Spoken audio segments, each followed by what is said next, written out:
Hello बच्चों, let's read this question. Blank is the number of secondary spermatocytes required for the formation of 400 spermatozoa. 400 spermatozoa बनाने के लिए कितने secondary spermatocytes की requirement है? ठीक है, तो यहाँ पर spermatogenesis देख लेते हैं जल्दी से. Spermatogenesis sperm formation की बात हो रही है और कहाँ पर हो रहा है ये testis में, testicular lobules में, जो per testicular lobule 1 to 3 seminiferous tubule होते हैं वहाँ पर हो रहा है. Seminiferous tubule जो होता है वो lined होता है 2 types of cells से, male germ cell and Sertoli cell. ठीक है, अब वो जो मेल जर्म सेल है जिसको हम जर्मिनल एपिथेलियम बोल रहे हैं, वहां पर जितने भी सेल्स हैं, तो वो जो जर्मिनल एपिथेलियम है वहां क्या चल रहा है, मल्टीप्लिकेशन फेज चल रहा है, माइटोटिक डिवीजन चल रहा है. उसके बाद आप देखते हैं मेल स्पर्म मदर सेल जो होता है, स्पर्म मदर सेल को हम क्या बोल देते हैं, स्पर्मेटोगोनिया. स्पर्मेटोगोनिया. ठीक है, स्पर्मेटोगोनिया यहाँ पर स्पर्म मदर सेल है. ये स्पर्म मदर सेल क्या करेगा, ग्रोथ फेज के बाद प्राइमरी स्पर्मेटोसाइट बनाएगा.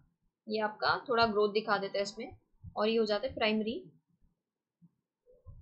स्पर्मेटोसाइट. ओके, अब ये जो प्राइमरी स्पर्मेटोसाइट होता है ना, इसमें मियोसिस 1 होगा, मियोसिस 1, और ये एक रिडक्शनल डिवीजन है.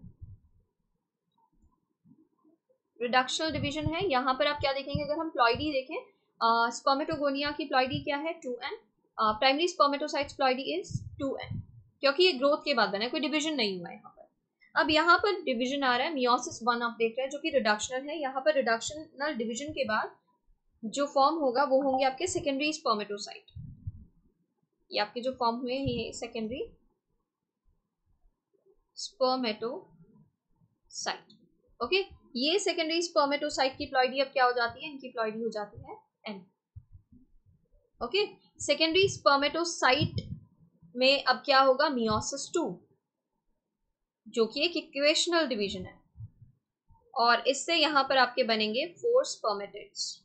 एक सेकेंडरी स्पर्मेटोसाइट क्या बना रहा है, 2 स्पर्मेटिड बना रहा है. 2 स्पर्मेटोसाइट क्या बनाएंगे, 4 स्पर्मेटिड बनाएंगे. ये आपके बन गए हैं स्पर्मेटिड. इनकी भी प्लॉइडी क्या होगी, n ही होगी. फिर स्पर्मियोजेनेसिस होगा इनमें, और मोटाइल स्पर्म बनेंगे. ठीक है, यहाँ पर बना देते हैं मोटाइल स्पर्मेटोजोआ स्पर्म्स. क्लियर है. अब आपसे ये पूछा है कि secondary spermatocytes required for the formation of 400 spermatozoa. एक सेकेंडरी स्पर्मेटोसाइट 2 बना रहा है. ठीक है, तो 200 कितना बनाएंगे, 400. ओके, डबल ही तो करना है आपको. 1 फॉर्म कर रहा है कितना, 2 स्पर्मेटिड, और 2 स्पर्मेटोजोआ बन रहा है, उससे स्पर्म बन रहे हैं. ठीक है, तो 100 कितना बनाएगा, 200. 200 कितना बनाएगा, डबल, 400. ओके, तो करेक्ट ऑप्शन यहाँ पर क्या बन जाता है, option C. 200 secondary spermatocytes required for the formation of 400 spermatozoa. Other options को आप एलिमिनेट कर सकते हैं. इसके regarding information NCERT class 12 page number 31 पर गिवन है. Thank you.